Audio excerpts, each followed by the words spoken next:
नमस्कार, safety management study YouTube channel में आपका स्वागत है। आप सब आज यहाँ सेफ्टी इंडक्शन ट्रेनिंग के लिए इकट्ठा हुए हैं। इस ट्रेनिंग का मकसद आप सभी को कंपनी की सेफ्टी रूल्स रेगुलेशन से इंट्रोड्यूस अवगत कराना है। इस ट्रेनिंग सेशन को आप पूरी ध्यान से देखेंगे और समझने का प्रयास करेंगे, ऐसा हम आपसे उम्मीद करते हैं। क्या आपने कभी सोचा है जब भी आप कोई नई कंपनी ज्वाइन करते हैं तो सेफ्टी इंडक्शन ट्रेनिंग क्यों कराया जाता है? आइए मैं आपको बताता हूं। हर एक कंपनी अपने वर्कर्स को सेफ रखने के लिए सेफ्टी रूल्स रेगुलेशन बनाती है। जब आप कंपनी में पहली बार आते हैं तो आपको उन सेफ्टी रूल्स रेगुलेशन के बारे में नहीं पता होता, इसलिए सेफ्टी इंडक्शन ट्रेनिंग होता है ताकि जिस कंपनी में आप काम करने जा रहे हैं उसकी रूल्स और फैसिलिटीज़ के बारे में आपको जानकारी हो, आप अपनी करंट कंपनी की सेफ्टी रूल्स की मालूमात हासिल कर सके। आपके लिए आपकी सेफ्टी यानी सुरक्षा कितनी इंपॉर्टेंट है, आपके जीवन में कितनी उसकी अहमियत है, आपको पता होना चाहिए। अगर आप किसी प्लांट, किसी कंपनी में काम करते हुए अगर आप किसी एक्सीडेंट में घायल हो जाते हैं तो उस चोट या उस नुकसान से केवल आप परेशान या हताश नहीं होते हैं, आपके साथ आपकी पूरी फैमिली एक्सीडेंट की वजह से परेशानी का सामना करती है। आप में से हर एक अपने घर से पूरी तरह फिट कंडीशन में कंपनी ज्वाइन किया है। अगर आप सेफ्टी फॉलो नहीं करेंगे तो शायद आप अपने घर किसी और हालत में लौटेंगे। आप में से हर एक का कुछ सपना है, आपके घर वाले आपके ऊपर डिपेंड हैं। अगर आप एक रिस्पॉन्सिबल, एक जिम्मेवार पर्सन हैं तो आप कभी अनसेफ नहीं करेंगे। आप अपने और अपने घर वाले के लिए सेफ्टी से काम करें और हैप्पी लाइफ जिए। हर एक कंपनी का अपना अपना सेफ्टी पॉलिसी होता है। सेफ्टी पॉलिसी एक रिटन स्टेटमेंट यानी लिखित कथन बयान होता है जिसमें कंपनी की टॉप मैनेजमेंट अपने एम्प्लॉयज से उनकी हेल्थ और सेफ्टी इंश्योर करने का वादा करती है। हम भी आपकी हेल्थ और सेफ्टी का पूरा ख्याल और ध्यान रखेंगे, ऐसा वादा, कमिटमेंट करते हैं। कमिटमेंट सेफ्टी को लेकर हमारी कंपनी का कुछ टारगेट है। हमारा टारगेट लक्ष्य 0 एक्सीडेंट और 0 इंजरी है। हम इस टारगेट को तभी अचीव या हासिल कर पाएंगे जब आप हमें सपोर्ट करेंगे। हमारा सपोर्ट आप सभी सेफ्टी रूल्स को फॉलो करके कर सकते हैं। तो अब ध्यान से देखिए, सुनिए और गौर फरमाइए क्या क्या सेफ्टी रूल्स आपको फॉलो करने हैं। Permit to work. Permit to work क्या है और ये क्यों जरूरी है? परमिट एक रिटन डॉक्यूमेंट है।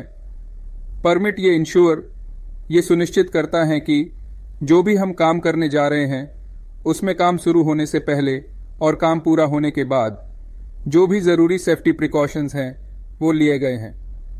परमिट के बारे में एक चर्चित लाइन है, no permit no work.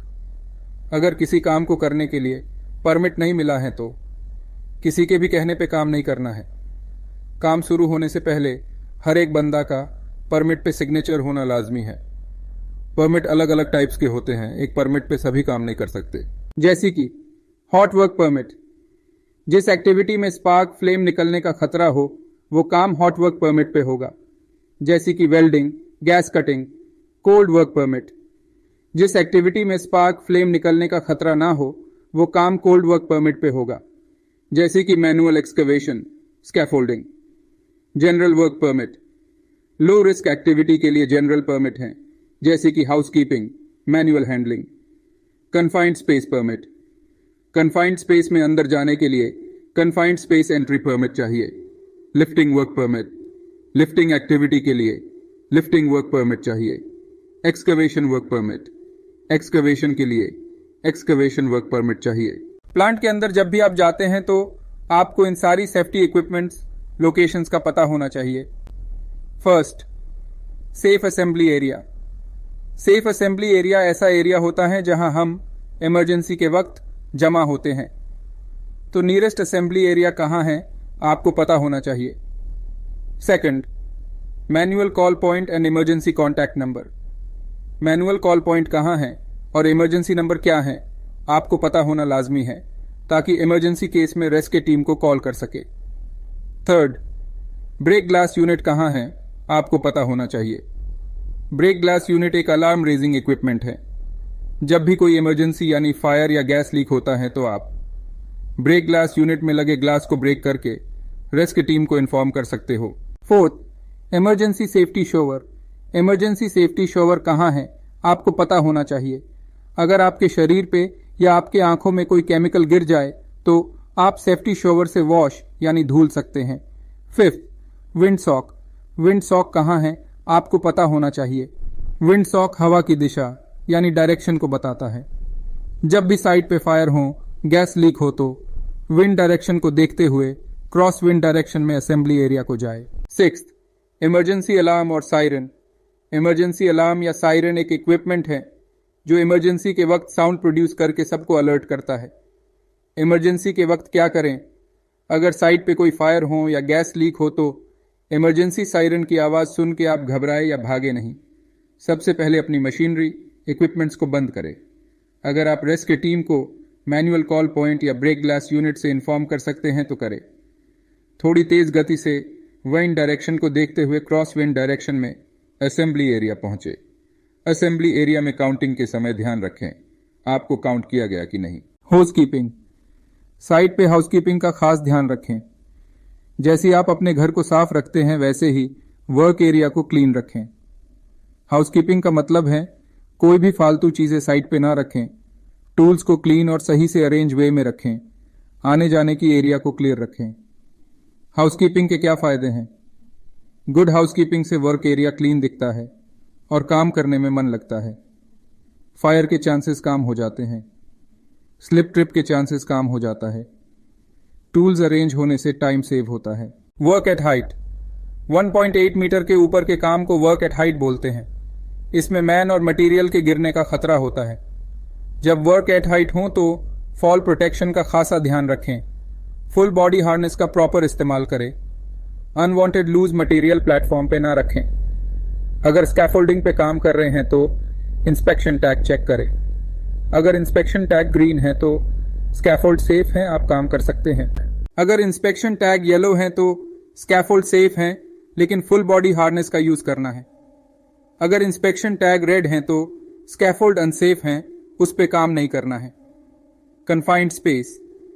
Confined space ऐसे एरिया को बोलते हैं जो किसी इंसान के रहने के लिए ना बना हो, जहां आने जाने का रास्ता लिमिटेड हो या एक हो। कन्फाइंड स्पेस में काम करना काफी रिस्की होता है। जब तक कन्फाइंड स्पेस की ट्रेनिंग ना हो आप इसमें काम नहीं कर सकते। कन्फाइंड स्पेस में ऑक्सीजन की कमी या ऑक्सीजन ज्यादा हो सकता है।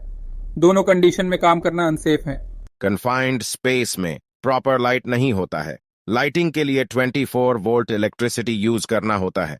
कन्फाइंड स्पेस में फ्रेश एयर के लिए वेंटिलेशन होना लाजमी है। जब भी आप कन्फाइंड स्पेस में एंट्री करते हैं तो एनएटी एग्जिट लॉग शीट में सिग्नेचर होना लाजमी है। Personal protective equipment PPEs. काम करते समय पीपीईज का यूज करना लाजमी है। पीपीईज 3 टाइप्स के होते हैं। First, mandatory PPEs. ऐसे पीपीईज जो सबको यूज करना है, जैसे कि safety helmet, safety shoes, safety eyewear, coverall, hand gloves. Second, job specific PPS. ये पीपीएस जॉब के अकॉर्डिंग यूज करना है, जैसे कि हाइट पे फुल बॉडी हार्नेस, वेल्डिंग के लिए apron, welding face shield, chemical handling के लिए chemical suit. Third, special PPEs जैसे कि गैस कंटेमिनेटेड एरिया में cartridge mask, escape mask, mono goggles. General safety rules. First, no permit no work. बिना permit के कोई काम नहीं करना है। Second, follow speed limit. जब भी आप ड्राइविंग कर रहे हैं स्पीड लिमिट फॉलो करना है। थर्ड, प्लांट में कोई weapon, drugs, mobile phone, camera, lighters नहीं ले जाना है। फोर्थ, जिस जॉब के लिए आप ऑथराइज्ड हैं केवल वही जॉब आपको करना है। Fifth, maintain good housekeeping. Job start होने से पहले और जॉब कंप्लीट होने के बाद हाउसकीपिंग करना जरूरी है। सिक्स्थ, प्लांट में किसी भी इक्विपमेंट को बिना परमिशन यूज या टच नहीं करना है। सेवेंथ, लाइन ऑफ फायर में एंटर नहीं करना है। लाइन ऑफ फायर ऐसे एरिया को बोलते हैं जिस एरिया में कोई एक्टिविटी चल रहा हो जहां खतरा हो। ऐसे एरिया को बैरिकेड और वार्निंग साइनेज लगाना है। 8, प्लांट के अंदर सोना या बिना परमिशन घूमना बैठना मना है। 9, साइट पे हॉर्स प्ले नहीं करना है। 10, सभी सेफ्टी रूल्स और सुपरवाइजर की इंस्ट्रक्शन को फॉलो करना है। तो आपकी सेफ्टी इंडक्शन की ट्रेनिंग पूरी हुई। हम आपसे उम्मीद करते हैं कि आप सभी सुरक्षा नियमों का पालन करेंगे और खुद को सेफ रखेंगे।